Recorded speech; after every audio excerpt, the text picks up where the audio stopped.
Bonjour, nous sommes le dimanche 15 septembre 2024 et le sujet est les témoignages concernant les changements alimentaires de ces dernières années et leurs raisons. Pour certains et certaines, c'est vraiment farfelu et nous allons voir ça dans un instant.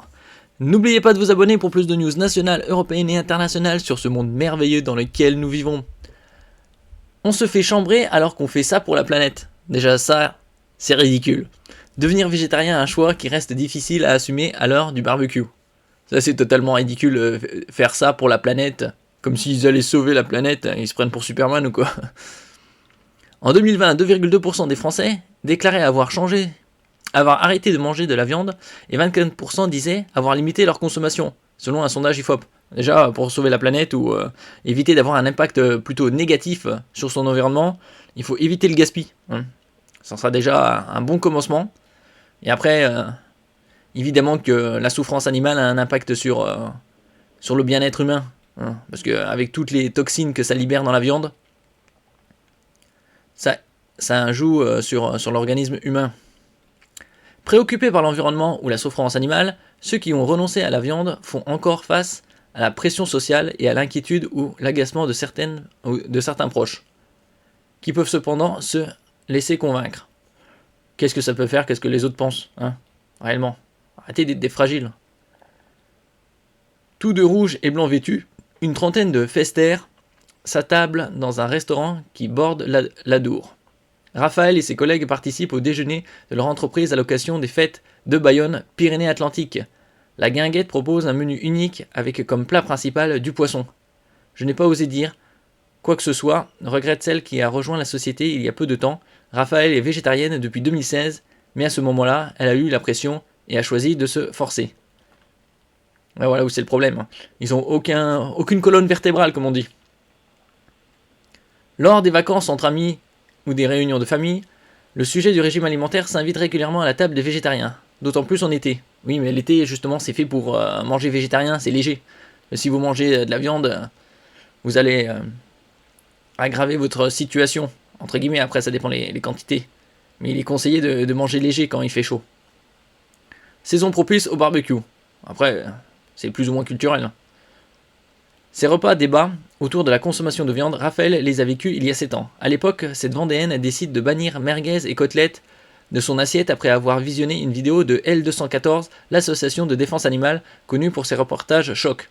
Enfin, un reportage choc, d'un autre côté, il montre juste ce qui se passe dans les abattoirs.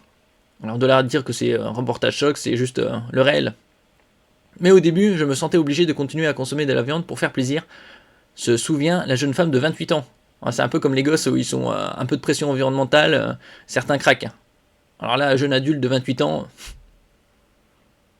Ses parents omnivores avaient du mal à comprendre. Pendant les fêtes de famille, ils me demandaient de manger le chapon ou le rôti préparé par mes grands-parents pour ne pas les vexer.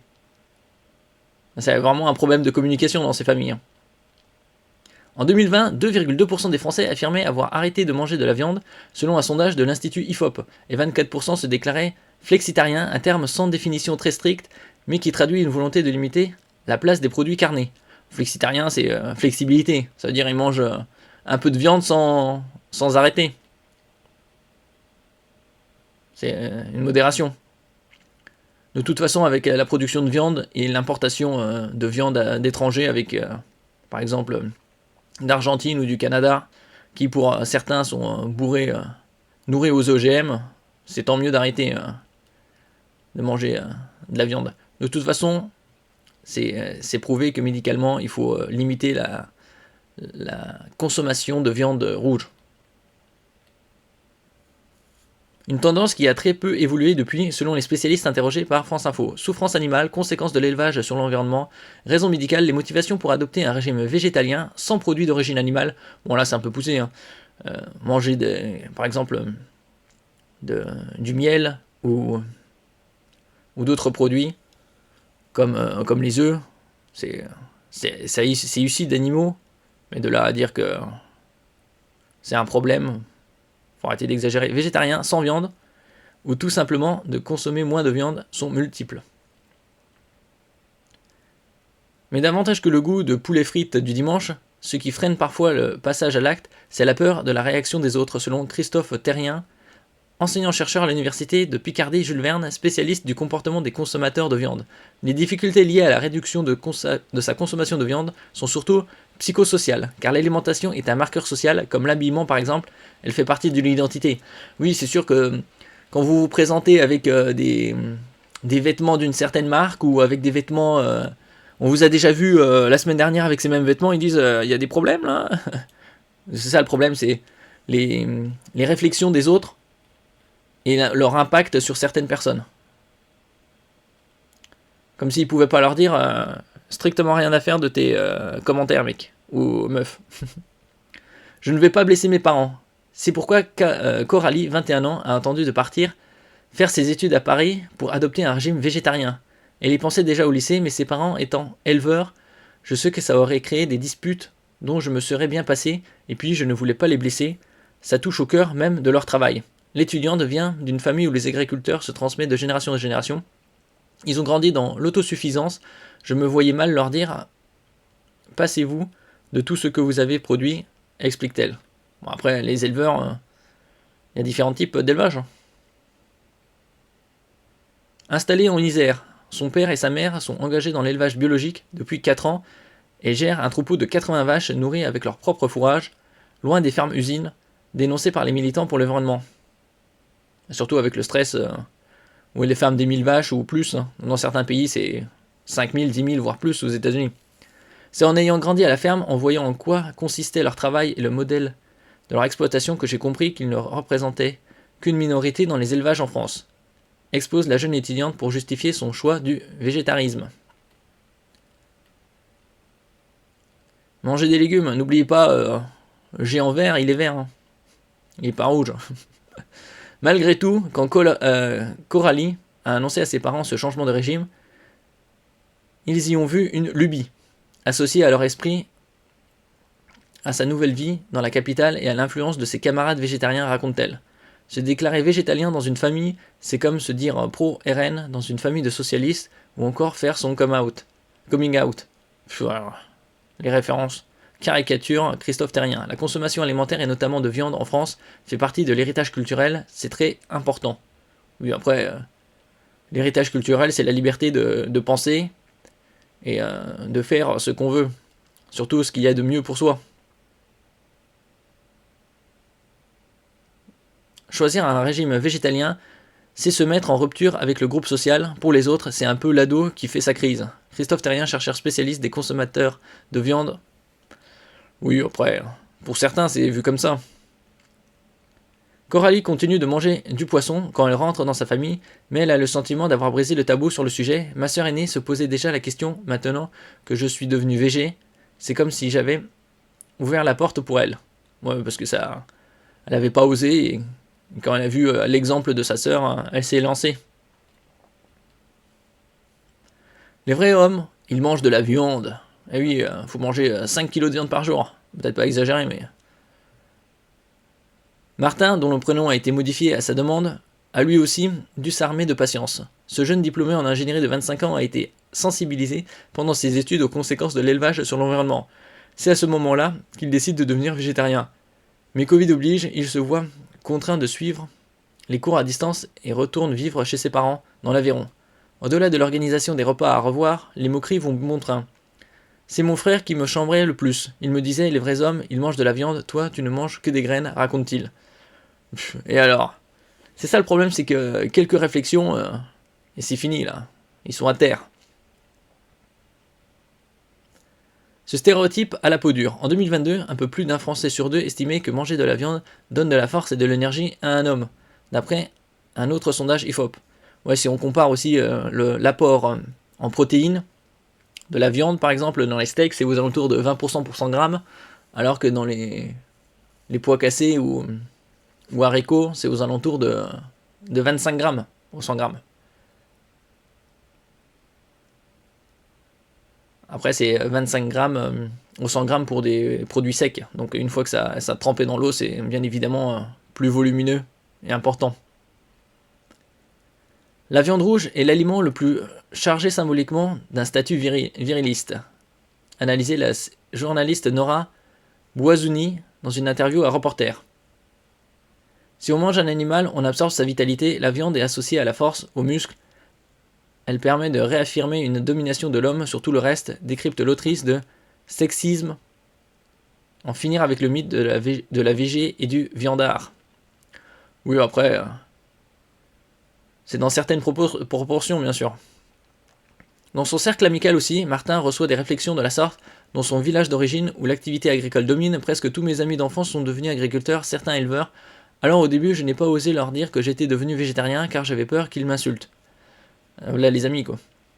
Confie le jeune ingénieur. Quand je leur ai annoncé, certains s'en fichaient, d'autres m'ont dit que j'étais faible, trop sensible et que les animaux étaient faits pour être mangés. Mais après, être fait pour être mangé, c'est dans certaines conditions d'abattage. Si c'est pour être massacré. Le plus dur, c'était pas vraiment d'arrêter la viande, c'était les remarques des autres. On se fait chambrer alors qu'on fait ça pour la planète. Martin végétarien. Ça, c'est déjà une réflexion relativement naze. On se fait chambrer alors qu'on fait ça pour la planète. Cette croyance, parfois défendue par les consommateurs de viande, s'explique par nos héritages religieux, estime l'essayiste Renan Larue, spécialiste de l'histoire du véganisme à l'Université de Californie à Santa Barbara. La vision du monde dominante est l'anthropocentrisme. Validé par le christianisme, l'être humain est au milieu, nous avons toujours fait comme ça, on a le droit d'exploiter les animaux, de les tuer. Explique-t-il. Dans l'Antiquité, cette question taraudait déjà les érudits. On trouve des philosophes au début de l'histoire grecque comme Pythagore qui prônaient le végétarisme pour ne pas faire souffrir les animaux. En face des écoles philosophiques, l'on répondait qu'il avait été créé par les dieux pour nous, car nous sommes l'espèce supérieure, raconte Renan Larue. Après, l'espèce supérieure ne signifie pas abuser de sa domination pour massacrer des animaux.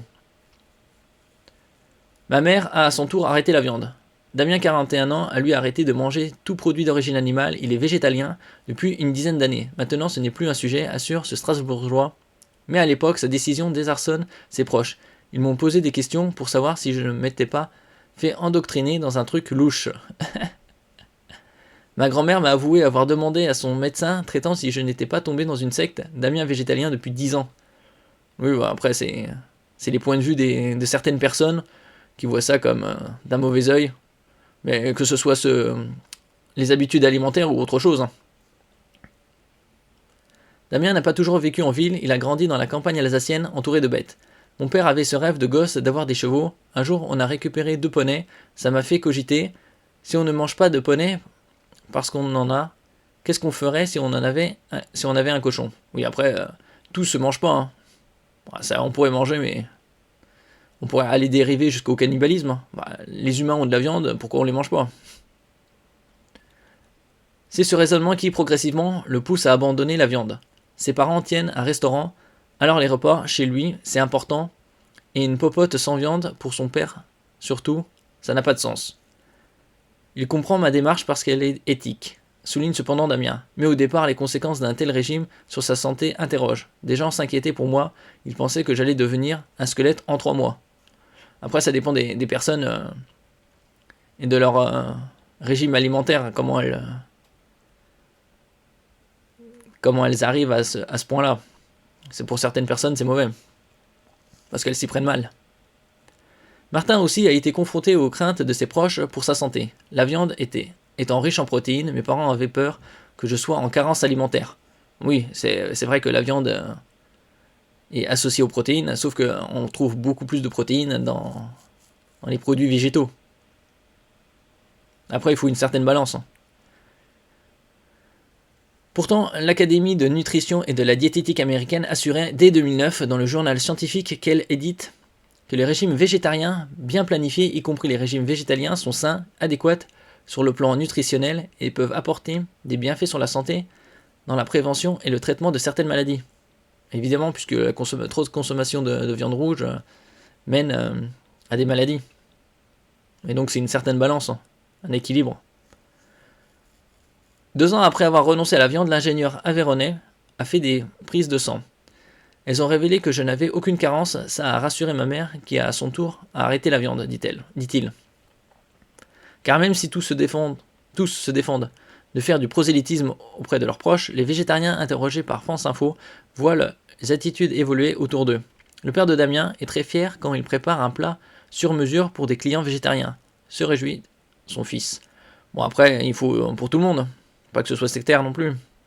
Des amis de Raphaël ont diminué la consommation de viande, assure-t-elle, et le frère de Martin, celui pour qui un vrai homme ne mange pas de graines, 2 ans plus tard, lui aussi est devenu végétarien. Après, tout le monde ne deviendra pas végétarien. Style les Inuits, il n'y a pas de terre arable pour cultiver des salades au cercle polaire. Bon, ça c'est assez intéressant, cette prise de conscience, on va dire. Mais le principal, c'est justement éviter le gaspillage, que ce soit de viande ou de végétaux, gaspillage alimentaire. Merci pour votre écoute, n'oubliez pas de mettre un j'aime, un commentaire, de partager et de vous abonner à la chaîne. À la prochaine fois.